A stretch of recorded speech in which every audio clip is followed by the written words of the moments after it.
ఓం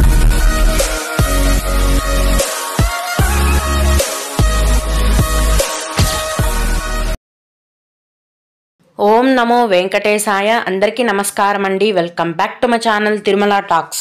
నేను మీ లక్ష్మీ పూజిత. తిరుమల యొక్క డైలీ అప్డేట్స్కి స్వాగతం అండి. తిరుమల దర్శనానికి సంబంధించిన లేటెస్ట్ అప్డేట్స్ కోసం మన ఛానల్ యొక్క టెలిగ్రామ్ గ్రూప్లో మరియు వాట్సాప్ ఛానల్లో జాయిన్ అవ్వగలరు. వాటి యొక్క లింక్ అనేది ఈ వీడియో కింద డిస్క్రిప్షన్లో మరియు కామెంట్ సెక్షన్లో ఇవ్వటం జరిగింది.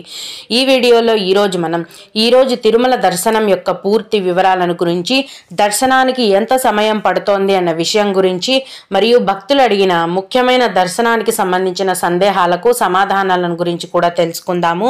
కనుక వీడియోని చివరి వరకు చూడండి. ముందుగా నిన్న అంటే ఆగస్టు 10వ తేదీన తిరుమలలో స్వామివారిని మొత్తం 82,628 మంది భక్తులు దర్శనం చేసుకున్నారు. అందులో స్వామివారికి మొత్తం 30,505 మంది భక్తులైతే తలనీలాలను సమర్పించారండి. నిన్నటి రోజున తిరుమల శ్రీవారి హుండీ యొక్క ఆదాయం అనేది 3,73,00,000 రూపాయలు. ఈరోజు కూడా రోజులాగే ఎటువంటి దర్శనం టికెట్లు లేకుండా డైరెక్ట్గా భక్తులను ఫ్రీ దర్శనానికి అయితే అనుమతిస్తున్నారు. ఈ విధంగా టికెట్స్ లేకుండా డైరెక్ట్గా వెళ్లే ఫ్రీ దర్శనానికి ప్రస్తుతం దాదాపుగా 8 గంటల సమయం అనేది పడుతోంది. అలాగే తిరుపతిలో ప్రతిరోజు ఇచ్చే ఉచిత సర్వదర్శనం టికెట్లను తీసుకొని సర్వదర్శనానికి వెళ్లే భక్తులకు దర్శనానికి 4 నుంచి 5 గంటల సమయం అనేది పడుతోంది. 300 రూపాయల దర్శనం టికెట్లు కలిగి ఉన్న భక్తులకు మరియు 500 రూపాయల విర్చువల్ సేవా దర్శనం టికెట్లను కలిగి ఉన్న భక్తులకు దర్శనానికి 3 గంటల సమయం అనేది పడుతోంది. చిన్న పిల్లల సుపదం ఇన్ఫాంట్ దర్శనం అనేది ఈ రోజు కూడా యథావిధిగా కొనసాగుతోందండి. ఇన్ఫాంట్ దర్శనానికి దాదాపుగా 2 గంటల సమయం పడుతోంది. విఐపి బ్రేక్ దర్శనం టికెట్లు కలిగి ఉన్న భక్తులకు కూడా దర్శనం అనేది 2 గంటల్లోపు పూర్తవుతుంది. దీన్ని బట్టి నిన్న మొన్నటితో పోల్చుకుంటే భక్తుల యొక్క రద్దీ అనేది తగ్గుముఖం పట్టిందండి. కొత్తగా ఫ్రీ దర్శనం క్యూ లైన్లకి ఎంటర్ అయిన భక్తులకు మొత్తం దర్శనమై బయటికి రావడానికి 8 నుంచి 10 గంటల సమయం అనేది పడుతోంది. ఇప్పుడు మామూలుగా సోమవారం నుంచి గురువారం వరకు రద్దీ అనేది ఒక విధంగా ఉంటుంది. శుక్ర, శని, ఆదివారాలలో భక్తుల యొక్క రద్దీ అనేది మామూలు కంటే చాలా ఎక్కువగా ఉంటుందండి. నిన్నటి వరకు కూడా మన ఛానల్లో చెప్పాను. శుక్ర, శని, ఆదివారాలు నిన్న కూడా 18 నుంచి 20 గంటల సమయం అనేది ఫ్రీ దర్శనానికి పట్టింది. ఇప్పుడు ఇక ఈ రోజు నుంచి సోమవారం అండి. మళ్ళీ తిరిగి సోమవారం నుంచి గురువారం వరకు భక్తుల యొక్క రద్దీ అనేది కొంచెం తగ్గుతుంది. మళ్ళీ తిరిగి శుక్ర, శని, ఆదివారాలలో రద్దీ పెరగడం జరుగుతుంది. అలాగే ఏదైనా పెద్ద పండుగలు ఉంటే కూడా ఆ రోజు భక్తుల యొక్క రద్దీ అనేది ఎక్కువగా ఉంటుంది. ప్రస్తుతం అయితే తిరుమల కొండపైన రద్దీ అనేది సామాన్యంగా ఉంది కాబట్టి అందరూ వచ్చి తిరుమలలో స్వామివారిని దర్శనం చేసుకోవచ్చు. నిన్న మొన్నటి కంటే కూడా భక్తుల యొక్క రద్దీ అనేది తగ్గుముఖం పట్టింది.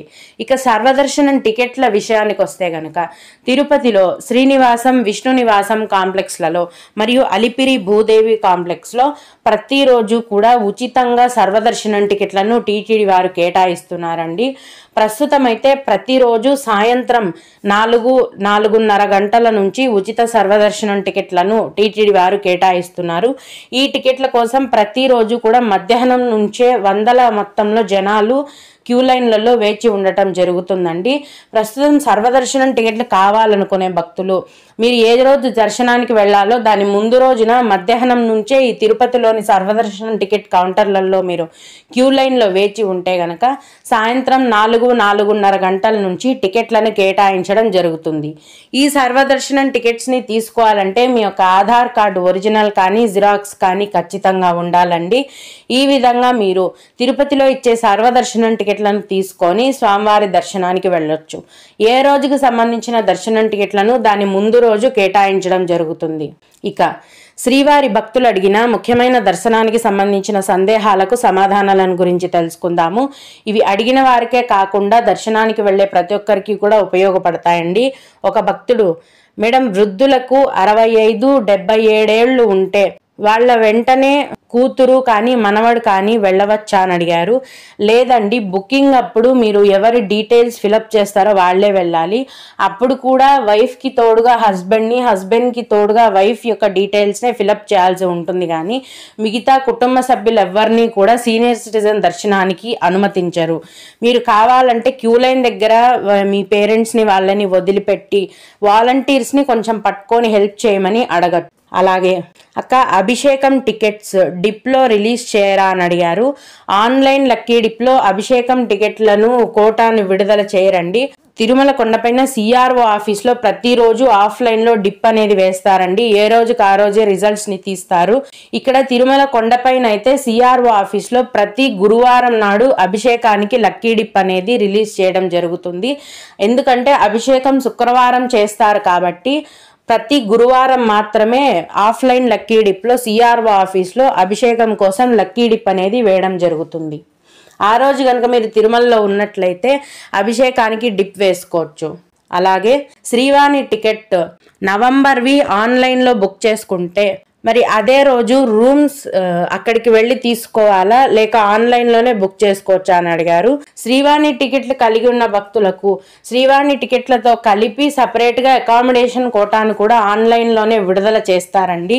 వాటిని మీరు బుకింగ్ అనేది చేసుకోవచ్చు. ఒకవేళ అవి బుక్ అవ్వకపోతే గనక త్వరగా ఫిల్అప్ అయిపోయి అట్లాగా మీరు తిరుమల కొండపైకి వెళ్ళి కూడా రూమ్స్ అనేవి తీసుకోవచ్చు. అలాగే ఇంకొకరు కళ్యాణంలో పిల్లల్ని అలౌ చేస్తారా, ఏజ్ లిమిట్ గురించి చెప్పండి అని అడిగారు. కళ్యాణోత్సవంకి కూడా పిల్లల్ని అలౌ చేస్తారండి. అయితే 12 ఏళ్ల లోపు వయస్సు ఉన్న పిల్లల్ని టికెట్స్ లేకుండా కళ్యాణోత్సవంకి కూడా తీసుకుని వెళ్ళొచ్చు. 12 ఏళ్ళు అంతకంటే ఎక్కువ వయసు ఉన్న వారిని మాత్రం దర్శనం టికెట్ కళ్యాణోత్సవం టికెట్ ఉంటేనే మిమ్మల్ని కళ్యాణోత్సవంకి అనుమతించడం జరుగుతుంది. ఓం నమో వెంకటేశాయ. మీకు కూడా ఈ విధంగా ఏవైనా సందేహాలు ఉన్నట్లయితే ఈ వీడియో కింద కామెంట్ సెక్షన్లో తెలియజేయగలరండి. నేను వాటికి ఈ విధంగా మన వీడియోలో చదివి రిప్లై ఇవ్వడానికి ప్రయత్నిస్తాను. ఇవి ఇవాల్టి తిరుమల అప్డేట్స్. ఇలాంటి మరిన్ని వీడియోల కోసం నా ఛానల్ని సబ్స్క్రైబ్ చేసుకోండి. ఈ వీడియోని లైక్ చేసి షేర్ చేయగలరు. ఓం నమో వెంకటేశాయ.